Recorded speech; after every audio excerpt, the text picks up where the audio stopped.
Good evening. My name is Miguel Garza, and I will be presenting to you my research for my Introduction to Nutrition class today. My specific research topic was what are the effects of estrogen and testosterone in both the male and female bodies. So today we're gonna dive deep into what exactly the effects are on our bodies with these two different types of hormones. So our agenda today is I'm going to have a short introduction on just what hormones are, what they do, and what exactly reproductive hormones are. Then we'll move on to the female body, the male body, and then we'll summarize it all up. So first of all, what are hormones? So hormones can be seen as specific type of instructions in our body that carry out specific functions. So let's backtrack a little bit. Physiological needs are needs, things that come from outside of our bodies, things like food, things like water, shelter. However, everything to carry out bodily functions on the inside of our body, hormones take up a huge part of that role to help with those bodily functions.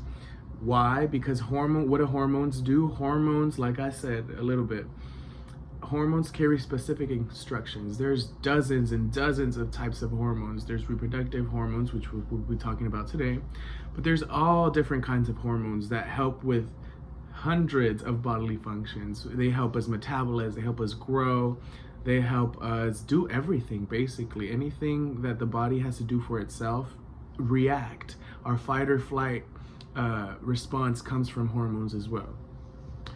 So specifically, what are reproductive hormones? Reproductive hormones are, just like I said, any type of hormone that aids in the specific functions of either puberty, sexuality, growth, reproduction, as it is called, and anything that helps with either male or female growth in that aspect.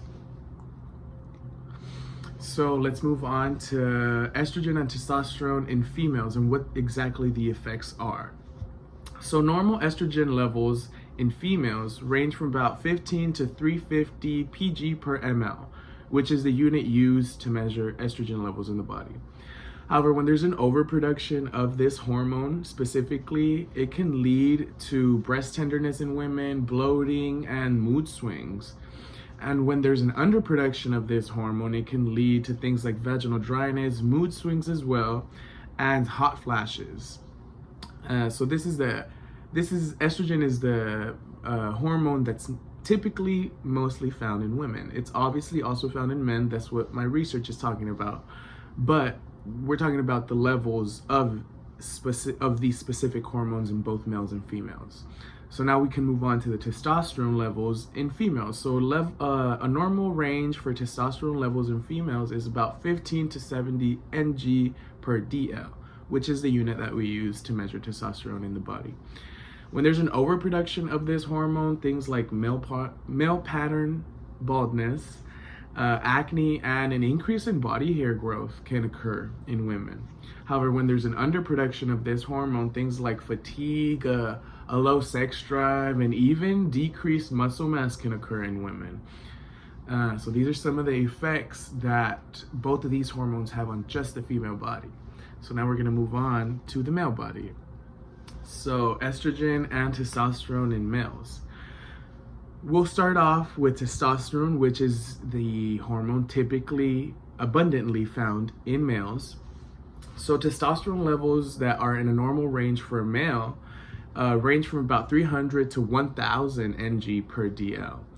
And when there's an overproduction of this hormone in males, there can be things that we will see is a lot of hair loss in men. So things like male pattern baldness, aggressive behavior. Aggressive behavior is greatly linked to an overproduction of testosterone in males, and things like acne as well. When there's an underproduction of testosterone in males, we can see things like fatigue again, depression, and a decrease in muscle mass with the decreased levels of testosterone. For estrogen, however, the normal levels for a male are from 10 to 40 pg per ml. Excuse me. When there's an overproduction of this hormone, this estrogen, things like erectile dysfunction, infertility, and even a lower sex drive can occur. However, when there's an underproduction of estrogen in the male body, we can see things like decreased bone density, which can lead to osteoporosis and things like that, which can get to a very complicated level. We also see depression as well as fatigue in males when there's an underproduction of this estrogen. So that's for males. To summarize, both of these hormones are needed in both male and female bodies. We can't just have estrogen in females and just testosterone in males. As you can see from my research, both are needed, and when there's not an even distribution of both of these hormones or a correct amount of them, things like fatigue, like I said, muscle soreness, baldness, depression, erectile dysfunction, all of these problems can be caused by the over or underproduction of these specific hormones. However, it is completely normal to have abnormalities.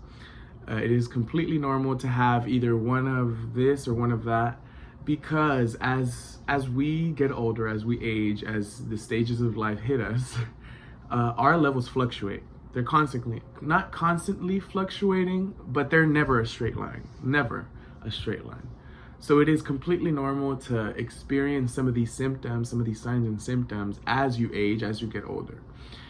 And to add to this, I guess this wasn't part of my research, but I just wanted to include how nowadays, we have a lot of that type of therapies, like hormone replacement therapies, hormone blocking therapies, a lot of things that can either aid or hurt the way that our bodies advance through life. So that was my presentation. Thank you so much for your time. I hope you learned a little bit more, just like I did while I did my research. And I appreciate your time. Thank you for listening.